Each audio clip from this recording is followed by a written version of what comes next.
নমস্কার বন্ধুরা, আমি মৃন্ময় ভক্ত। আজ আবারও চলে এলাম আমার ছোট্ট ইউটিউব চ্যানেল সঙ্গে মৃন্ময়। অনেকদিন পরে ভিডিও করতে এলাম।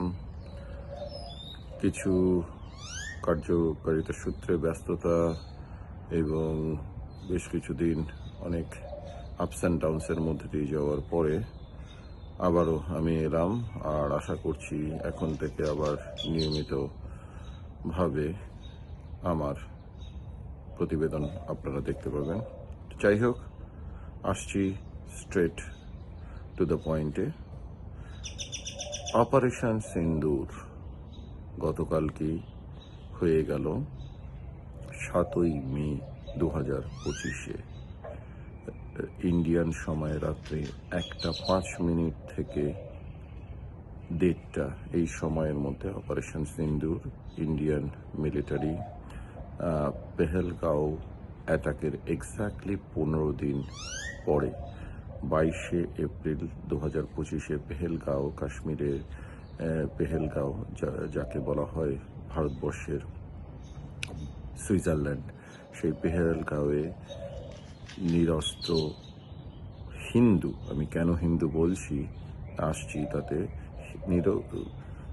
নিরপরাধ হিন্দু ট্যুরিস্টদের বেছে বেছে পাকিস্তানি টেরোরিস্টরা মেরেছে। এবং মেনলি তারা মেরেছেন 26 জন, তার মধ্যে 25 জন ভারতীয় এবং একজন নেপালি সিটিজেন, 25 জন হিন্দু সিটিজেন ভারতীয় এবং একজন নেপালি হিন্দু সিটিজেন, তাকে মারা হয়েছে নৃশংসভাবে। এরা সবাই মেল এবং এদেরকে মারা হয়েছে হিন্দু বলেই, কারণ তারা এই সমস্ত জঙ্গিরা গুলি করে মারার আগে হিন্দু এবং মুসলমান যারা ছিলেন তাদেরকে, যারা মুসলিম এবং নন মুসলিম তাদেরকে আলাদা করেছে এবং তারপরে এই সমস্ত হিন্দুদেরকে বা নন মুসলিমদেরকে কলমা পড়তে বলা হয়েছে, যেটা মুসলমানদের শ্লোক বলে বা যা হোক, সেই কলমা পড়তে বলা হয়েছে। তারা বলতে পারেনি, তো বিদায় তাদেরকে মারা হয়েছে।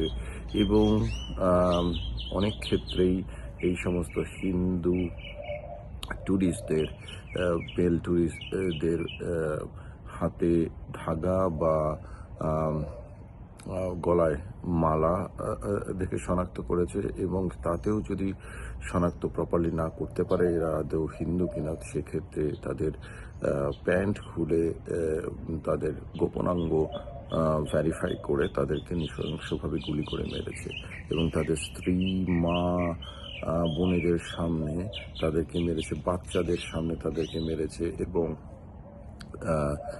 এবং এই মহিলাদের মধ্যে অনেকেই যখন এই টেররিস্টদের কাছে তাদের মৃত্যু কামনা ভিক্ষা করেছেন, যে কেউ কেউ বলেছেন যে আমাদের স্বামীদের মেরে ফেললে আমি বেঁচে থেকে কি করব।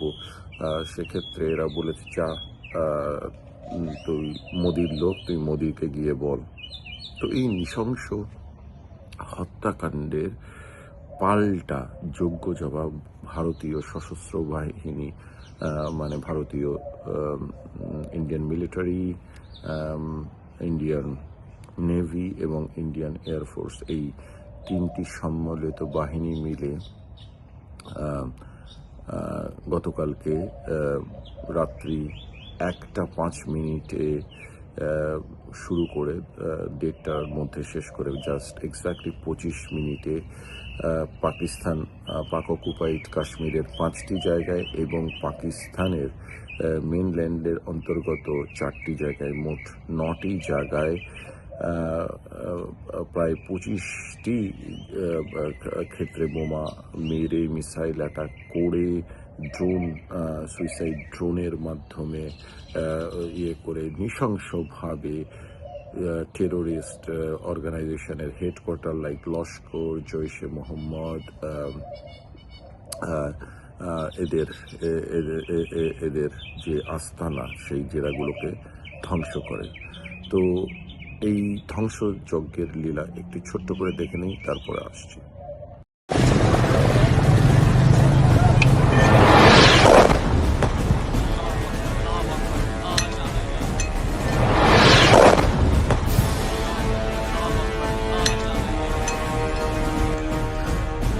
ये नुकसान, ये 9 नंबर।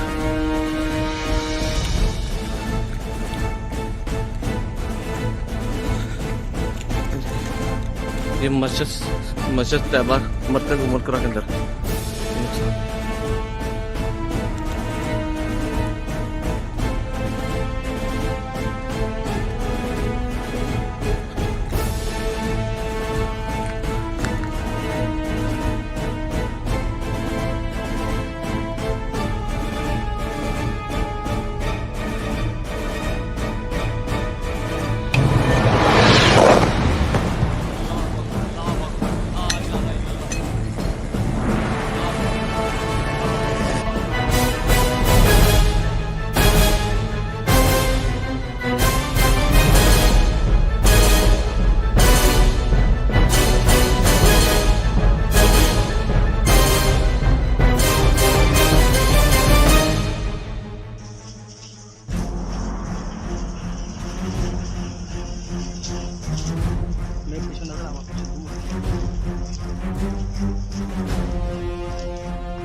তো বন্ধুরা দেখলেন কি নৃশংসভাবে ধ্বংস করা হয়েছে।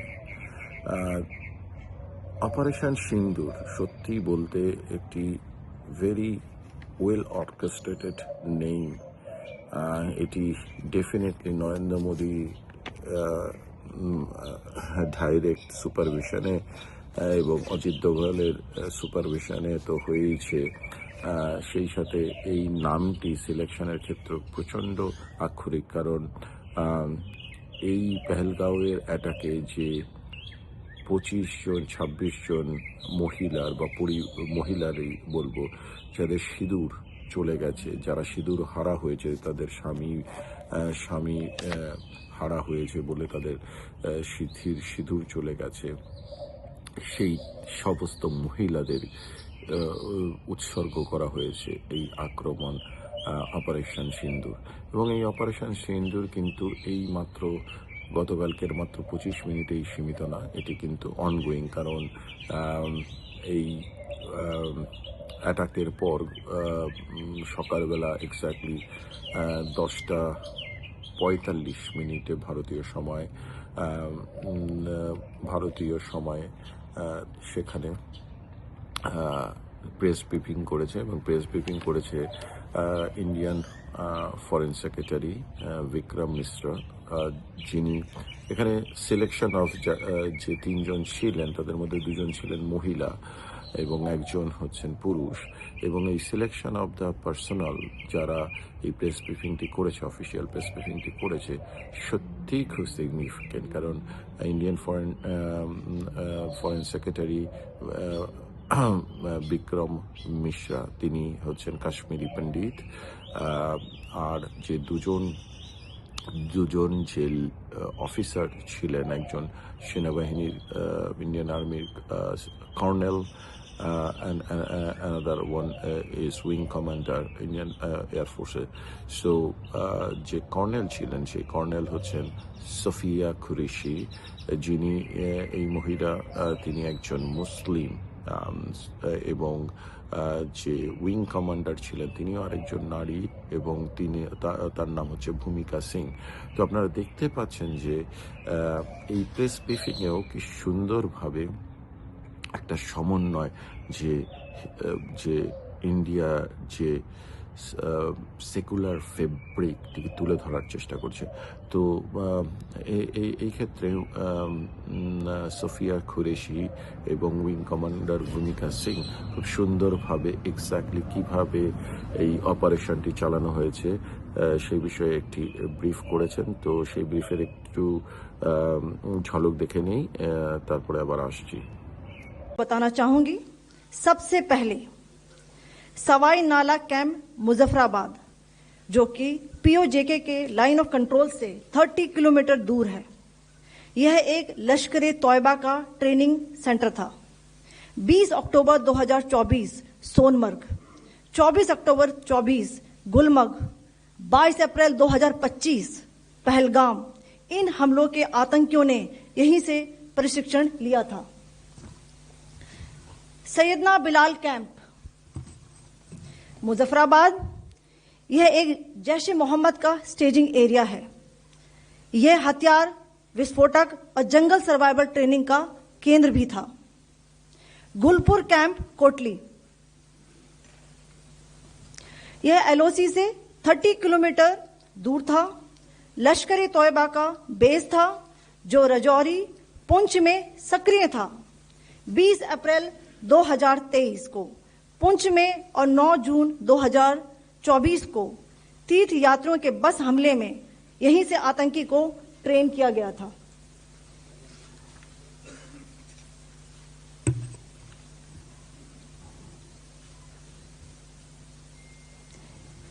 बरनाला कैंप, बिंबर, यह एलओसी से 9 किलोमीटर दूर है। यहां पर हथियार हैंडलिंग, आईईडी व जंगल सर्वाइवल का प्रशिक्षण केंद्र था। अब्बास कैंप, कोटली,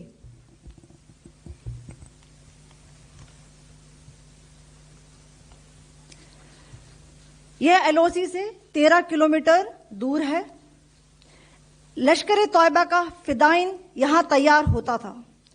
इसकी कैपेसिटी 15 टेररिस्ट को ट्रेन करने की थी।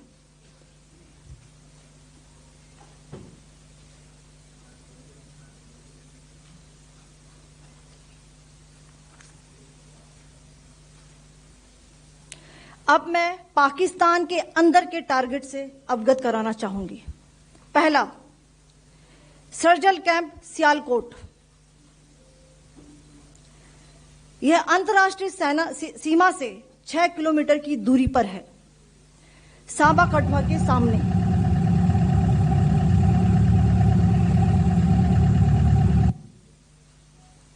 मार्च 2025 में जम्मू एंड कश्मीर पुलिस के 4 जवानों को की जो हत्या की गई थी, उन आतंकवादियों को इसी जगह पर ट्रेन किया गया था। दूसरा, महमूना जाया कैंप, सियालकोट, यह कोट एयरफोर्स बेस पर किया गया हमला भी इसी कैंप से प्लान और डायरेक्ट किया गया था। मरकज ताइबा, मुरीद के, यह आईबी से 18 से 25 किलोमीटर दूरी पर है। 2008 के मुंबई हमले के आतंकी भी यहीं से प्रशिक्षित हुए थे। अजमल कसब व डेविड हेडली भी यहां ट्रेन हुए थे।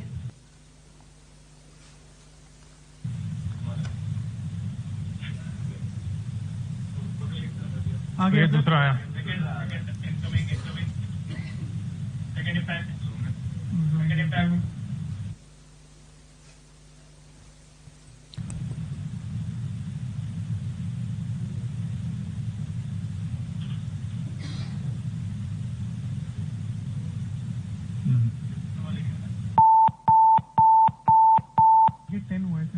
टारगेट 10 हुआ, एंक्लोजर सेम ही है।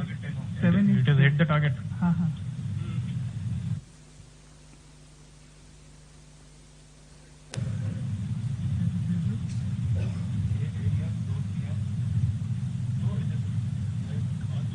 आ गया सर, इम्पैक्ट।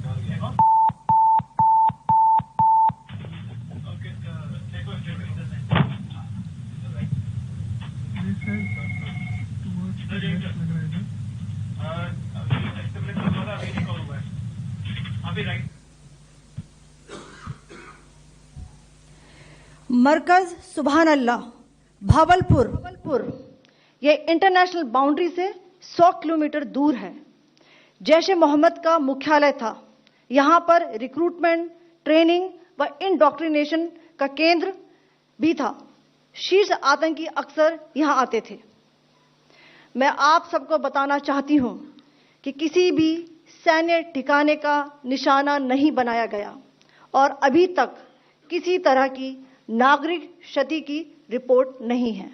धन्यवाद। जय हिंद। তো বন্ধুরা দেখলেন যে কি সুন্দরভাবে এই দুই নারী সোলজার সোফিয়া কুরেশি, কর্নেল সোফিয়া কুরেশি এবং উইং কমান্ডার ভূমিকা সিং কি সুন্দরভাবে আহ, প্রত্যেকটা স্টেপ বাই স্টেপ বলে দিলেন কোথায় কোথায় কখন অ্যাটাক করা হয়েছে এবং কেন করা হয়েছে, কোন মানে কোন জঙ্গি ঘাঁটি থেকে 2001-এর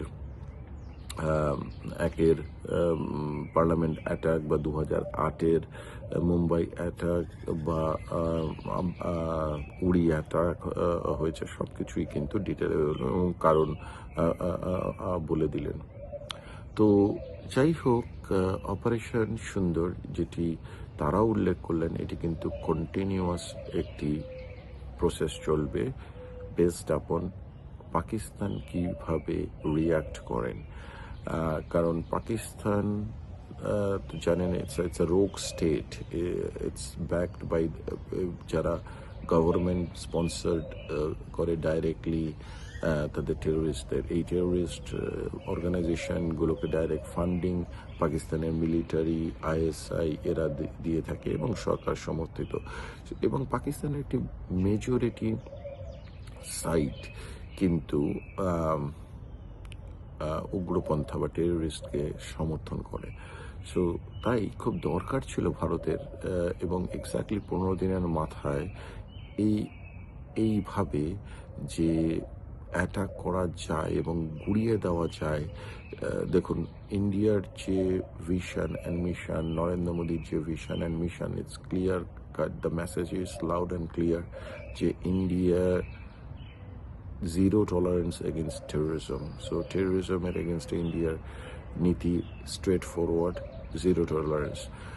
প্রথমে পেহেলগাঁও অ্যাটাকের পরপরই দেখুন এই পার্টিকুলার কেসে পাকিস্তানকে সব দিকে ঘিরে ফেলেছে ভারত।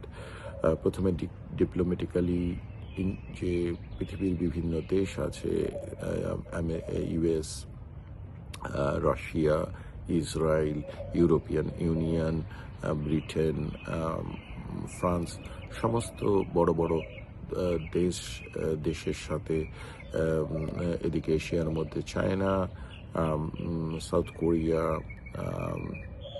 জাপান, সেই সাথে বিভিন্ন middle eastern countries like Saudi Arabia. আপনারা জানেন এক্স্যাক্টলি 22শে এপ্রিল যেদিন পেহেলগাঁও টেররিস্ট অ্যাটাক হলো, সেই সময় প্রধানমন্ত্রী শ্রী নরেন্দ্র মোদী ছিলেন সৌদি আরবে অফিসিয়াল ভিজিটে, এবং সেক্ষেত্রে তাকে শর্টকাট করে ভিজিটে রাইট অ্যাওয়ে তিনি শোনা মাত্রই চলে আসেন দেশে, এবং দেশে আসা মাত্রই বিভিন্ন ফ্রম দ্য ভেরি বিগিনিং তিনি শুরু করে দেন কীভাবে এর প্রত্যাঘাত করা হবে। তাই সেই সময় থেকেই শুরু হয়।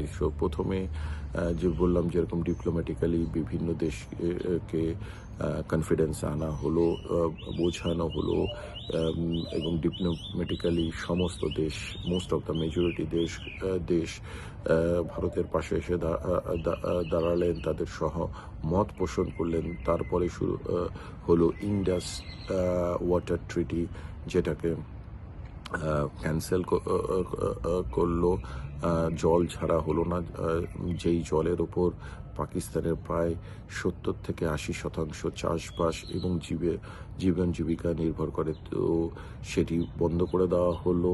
সেই সাথে আরও কিছু ঝিলাম রিভার বা ঝিলাম নদের জলও টোটালি স্টপ করা হলো, এবং বেসিক্যালি যে জল সিন্ধু নদ বা ঝিলাম নদের যেই চুক্তিগুলো, সেই সমস্ত চুক্তি নাল অ্যান্ড ভয়েড ভারত করে দিল। তারপরে পাকিস্তানের সাথে কোনো রকম এক্সপোর্ট ইম্পোর্ট বাণিজ্য সব কিছুই বন্ধ করে দিল। ফ্লাইট রুট বন্ধ করে দেওয়া হলো, পাকিস্তানের কোনো বিমান ভারতের ওপর দিয়ে যেতে পারবে না, এবং ইন্ডিয়ান বিমানও Pakistan as a retaliatory step পাকিস্তানও ইন্ডিয়ান বিমান পাকিস্তানের এয়ার স্পেস ব্যবহার করতে পারবে না। এতে পাকিস্তান ক্ষতিগ্রস্ত হলো, ইন্ডিয়া সেরকমভাবে ক্ষতিগ্রস্তের প্রশ্নই আসে না, কারণ হয়তো একটু টাইম লাগবে, কিছু মানি এক্সট্রা লাগবে এক্সট্রা ফুয়েলের জন্য, বাট পাকিস্তান যে তাদের এয়ার স্পেস ইউজ করার ফলে যে মিলিয়ন মিলিয়ন ডলার পেত সেগুলো থেকে বঞ্চিত হলো। তারপরে যেটি হলো যে ক্রিকেট ডিপ্লোমেসি, পাকিস্তানের সঙ্গে সমস্ত রকমের খেলা ক্রিকেট সেগুলো বন্ধ করা হলো। ফাইনালি যেটা যে পাকিস্তানের সমস্ত ইউটিউব চ্যানেল, সমস্ত মিডিয়া চ্যানেল ইন্ডিয়াতে দেখানো স্টপ করা হলো, যার ফলে পাকিস্তানে প্রচণ্ড পরিমাণে অর্থনৈতিকভাবে ক্ষতিগ্রস্ত হলো। তারপরে ফাইনালি 7 তারিখে যে মক ডিল করার কথা ছিল ইন্ডিয়ার 244টি জেলায় একই সাথে, সেখান থেকে যেটা হলো গিয়ে ফাইনালি অ্যাটাক করা হলো। তো যাই হোক, এই যে অ্যাটাক করে গুড়িয়ে দেওয়া হলো, এবং প্রেস ব্রিফিংয়ে বলা হয়েছে যে অপারেশন সিন্দুর মিলিটারির 3টে উইং সমন্বিতভাবে করা, এবং এটি অনগোয়িং প্রসেস চলবে। কিন্তু যেটি বলার যে এই ক্ষেত্রে কোনো ইন্ডিয়ান প্লেন বা কোনো কিছু কিন্তু পাকিস্তানের বর্ডার যে লাইন সেটি ক্রস করেনি বা পাকিস্তানের মধ্যে ঢোকেনি। এবং দেখুন যে যতদূর, আমি তো সমর বিশেষজ্ঞ না, তারপরেও যতটুকু আমার নলেজ রয়েছে তাতে আমার যেটুকু অনুসন্ধানে বেরিয়ে এসছে যে ভারতের সফিস্টিকেটেড বিমান যেরকম সুখোই, তারপরে সুখোইয়ের সাথে ব্রাহ্মস মিসাইল, রাফায়েল, সেই সাথে ব্যালিস্টিক মিসাইল থ্রু রাফায়েল, এগুলো নিক্ষেপ করা হয়েছে, যার ফলে হয়েছে কি যে পাকিস্তানের যে ভেতরে যে ভাগলপুর, যেখানে জৈশে মোহাম্মদের হেডকোয়ার্টার ছিল, যেটাকে ধ্বংস করে দেওয়া হয়েছে, সেই ভাগলপুর কিন্তু ইন্ডিয়া পাকিস্তানের বর্ডারের থেকে 106 কিলোমিটার ভেতরে, তো বেশ অনেকটা ভেতরে। এবং সেখানে ইন্ডিয়ান ফাইটার জেট না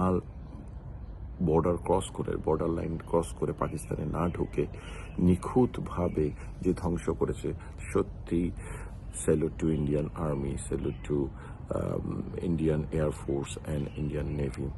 তো যাই হোক, অপারেশন সিন্দুর যেহেতু ongoing process based on Pakistan, এর কি জবাব হবে আর পাকিস্তান কি বা জবাব দেবে জানা নেই। তবে পাকিস্তান তো ছেড়ে কথা বলবে না, এবং আমি চাইছি যে এর একটা উসপার হয়ে যাক।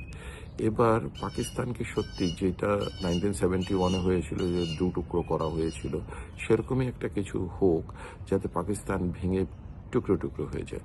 পাকিস্তানের যে এমনিতেও পাকিস্তানের অস্তিত্ব বলতে পাঞ্জাবে 70% 80% পাকিস্তানের যে ক্রিম সেটি পাঞ্জাবের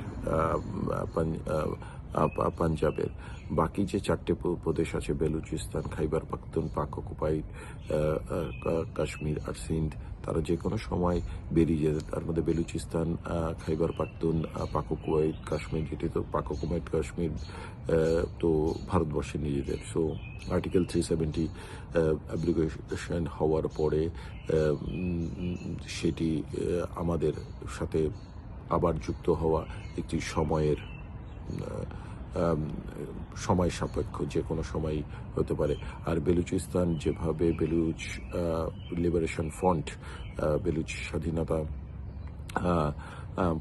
কর্মীরা যেভাবে প্রতিনিয়ত পাকিস্তান মিলিটারিকে চুনে চুনে মারছেন, খুব দূর নেই বেলুচিস্তান স্বাধীন হয়ে যাবে, কারণ বেলুচিস্তানকে পাকিস্তান শুরু থেকেই কিন্তু জবরদস্তভাবে দখল করেছে। তো যাই হোক, আজকে আর ভিডিওটি বাড়াবো না। অপারেশন সিন্দুর এর বিষয়ে আমার ভিডিও আবারও আসবে। যেভাবে যেভাবে আপডেট হবে আমি চেষ্টা করব সেই আপডেটগুলো আমার দর্শক শ্রোতাদের মধ্যে নিয়ে আসার জন্য। আবারও বলছি, hats off to Indian military, hats off to Indian political leadership, mainly দুজনের নাম নিতেই হয়। Narendra Modi as a leader, যে ফ্রন্ট থেকে লিড করে এবং বোল্ড ডিসিশন নেওয়ার ক্ষমতা রাখে। So hats off to Narendra Modiji, এবং সেই সাথে যার নাম না নিলেই চলে যে দুজনের, একজন হচ্ছেন Shri Ajit Dovalji, Indian national security adviser NSA, and Jaishankar ji, Indian foreign minister, আর সর্বোপরি Rajnath Singh ji, Indian defence minister, এবং Amit Shah, Indian home minister. সবাইকেই আমার শুভেচ্ছা রইল। সেই সাথে 140 কোটি ভারতবাসী মধ্যে যারা একটু মানে পাকিস্তানপন্থী বা সেকুমাকু, তাদেরকে বাদ দিলে বাকি প্রায় majority stake, I would say প্রায় 139 কোটি ভারতবাসীর ক্ষেত্রে একটি গোল্ডেন মোমেন্ট আমি বলবো।